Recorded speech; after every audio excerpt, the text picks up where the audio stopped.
All right, let's get right into it. Welcome to this explainer, where we're curating the absolute ultimate visitor guide for the highly anticipated 2026 Dorset Seafood Festival. If you're into incredible coastal food, live music, and just stunning seaside views, you'll definitely want to stick around. We've combed through all the official announcements, vendor lineups, and cruise schedules to bring you the inside scoop on how to make the absolute most of your weekend. So, let's dive right in. The festival is finally making its massive harbor homecoming to Weymouth Harbour. Now, this is a beloved free entry event, and honestly, it's absolutely vital to the region. To put it in perspective, historically, this single weekend brings a staggering £3.5 million into the local economy. That's massive.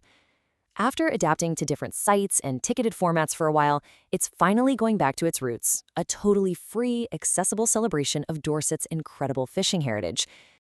And festival director Pippa Gibb really hit the nail on the head here. She noted that they've wanted to bring the festival back to the harbor for a long time, and 2026 is the year they can finally do it, saying, quote, "It's where it belongs," end quote. And, the whole community is just absolutely buzzing to have it back in this iconic coastal setting on Saturday the 4th and Sunday the 5th of July. It's going to be electric. So here's our game plan for today. We're going to cover 1. The harbor homecoming. 2. The must-try food stalls. 3. The après-ski music acts. 4. The best sunset viewing spots. And finally, number 5, the sunset cruise finale. Moving to Section 1, the harbor homecoming, let's check out this completely refreshed layout. Okay, so what's really cool about the 2026 setup is how they've redesigned the space to give everyone way more breathing room.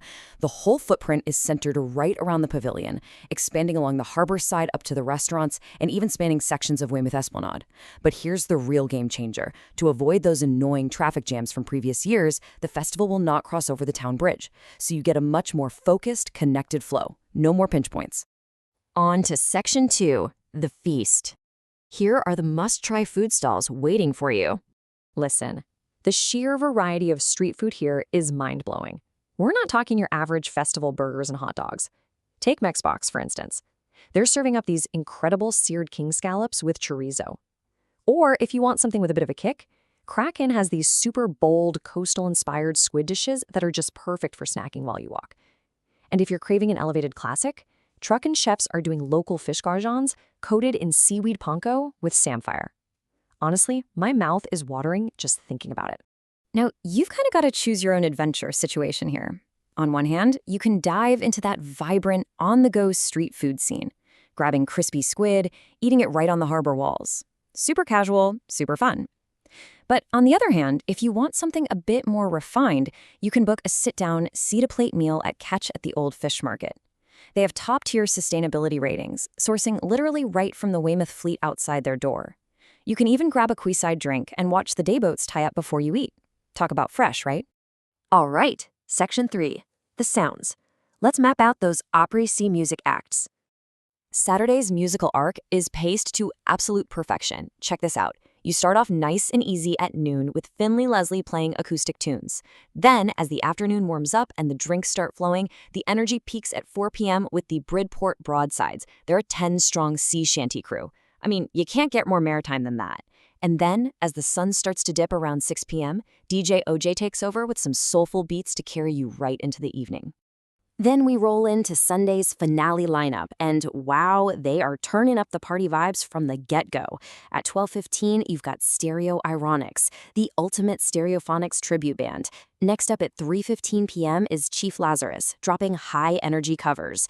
And it all wraps up with a massive show-stopping finale at 4:45 p.m. by local legends, the Legamen.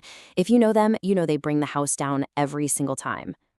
Section 4, the golden hour. Here are the absolute best sunset viewing spots.